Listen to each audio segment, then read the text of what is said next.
Hey crafty cuties, welcome back to another junk journal with me video where I show you how I decorate my junk journal to give you some ideas and kind of share with you how you can use your junk journals.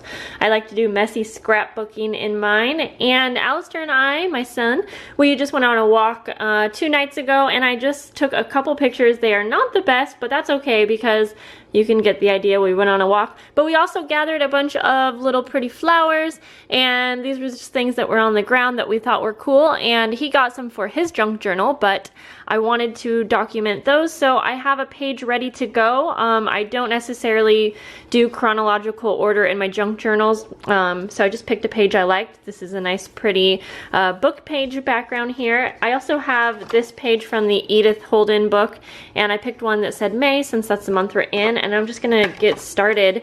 I think I'm going to actually start out by using this as kind of a background piece. I really want to be able to see the May, so hopefully I don't end up covering that up, but it's hard to know because I don't know where I'm going with this. So I'm just going to use a little bit of wet glue here just because it's a little quicker, I think. I don't ever have an issue with my pages wrinkling while using this glue. The Tombow Mono liquid, I use it for just about everything. I have this clip up here just to hold these pages down. And I also have this little cute planner clip that I'll just move out of the way for now, holding on a photo. Okay, so I just want to make sure I get this pretty close on the paper here. Yeah, I think this is, oh, you know what? I am going to actually trim a little bit off. And these scissors are nice because they are non-stick, so it's not a big deal that there was some glue on there.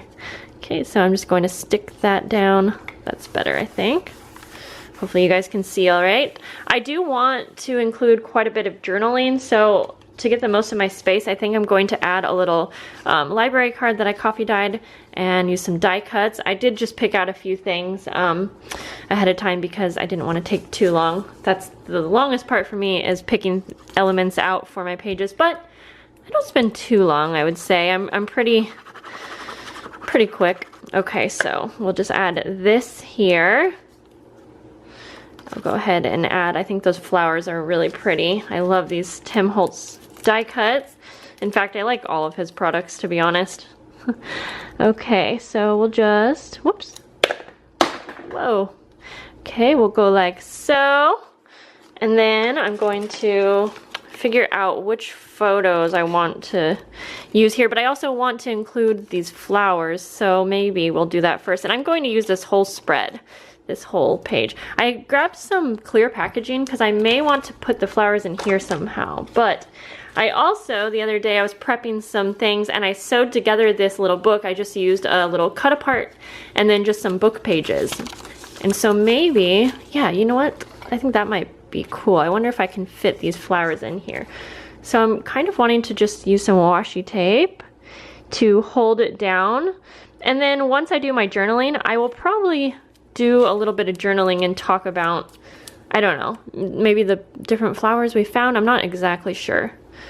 Okay, and I don't mind if these are sticking out a bit. This will just kind of be to hold everything in place, and that way it's not loose in the book, because I could see that getting kind of messy since I use this book quite often.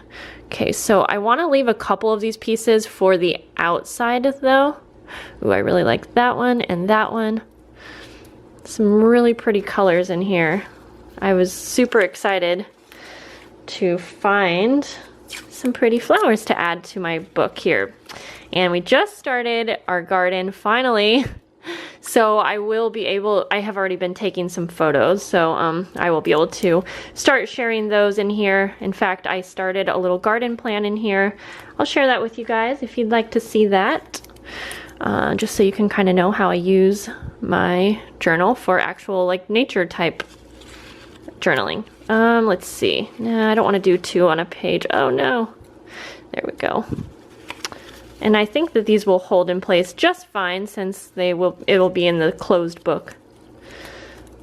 Okay. And these, like I said, we did this walk a couple nights ago, so these did have a little bit of time to kind of dry out. but I have used flowers in the past and I didn't let them dry out and it was totally fine. Okay, so we'll just add this one because it's pretty cool. I don't remember, oh, we found this on the sidewalk. So this will be kind of fun to flip through, and like I said, I'll do some kind of journaling. I'm going to, I think, go ahead and cut this packaging. I'm trying to think what I want to do here. This is pretty big, and I could totally cut it down if I wanted, but it might be all right. So I'm thinking that kind of slips right in there. Oh boy, I do. This is pretty thick, but you know what? It's fine if it gets flattened out there. Okay, we're just gonna do it. I'm going to use double-sided adhesive for this part because I think it will be better. And I think we'll just go, I'm just going to try and place the double-sided tape here on the book and then take those pieces off. Okay, and I mean, when you're not sure about something working in your junk journal, the only thing that you can do is just give it a try. I mean, how else are you going to know? If I find that this doesn't store very well in here, then I'll just know for next time, you know? Okay, I'm going to go ahead and add a photo, and I'm not even going, I was thinking about adding like a little photo mat to the back of this, but I'm not even gonna do that. So let's see here. We'll go like that, and then thinking about doing one right here. Okay, I'm running out of my glue here. Actually, we'll do one. No, I feel like I need something down here. That's okay, we'll go like that. And then, so I left a few things out that I would love to have on the outside. These may be a little, let's see. These might be a little too thick, but let's see. Go like that. And I really want to add this one, but it's like pretty big. Maybe we'll just go like this. I really like how it has like the woody pieces here. So I think I'm just going to do it. Whoops. So if you guys are doing memory keeping in your junk journals, I would love to hear, do you put real flowers in yours? And if you do, how do you store them? Do you just put them on the pages, or you put them in some kind of envelope? An envelope would be actually really good right now. That would be good to put down here maybe and put the rest in them. I just don't have my supplies all here. Okay, I decided, I feel like I have a lot going on this page, so I'm gonna skip the envelope and I'm just going to adhere these two down. And then I will add this last photo right, I think right there. But I'm super excited to continue going on some walks and collecting things from our garden. I know this book's going to get really full, but that's why I didn't add a lot of embellishments to start with. So I think it'll be okay. This is pretty dimensional, but you know what? I kind of like this over here because the photos are kind of in a line, and I actually like how that turned out. So there we go, guys. I will add journaling off camera, and I'm gonna see how this closes. Oh, this closes fine. Granted, my book's not super chunky yet, but that will be just fine. So there we go, guys. I hope that you enjoyed. I hope this inspired you to do your own junk journaling and actually using your books. I have this little petal here that was from Easter. My mother-in-law gave me some tulips and I wanted to save it. I don't think I'm gonna do a whole spread on it, so I'm just gonna, for now, put it in this little packaging back here. Okay, guys, I had a lot of fun making this with you. I would love for you to share projects on Instagram with me so that I can see how you decorate your junk journals. All right, guys, I'll talk to you later. Bye.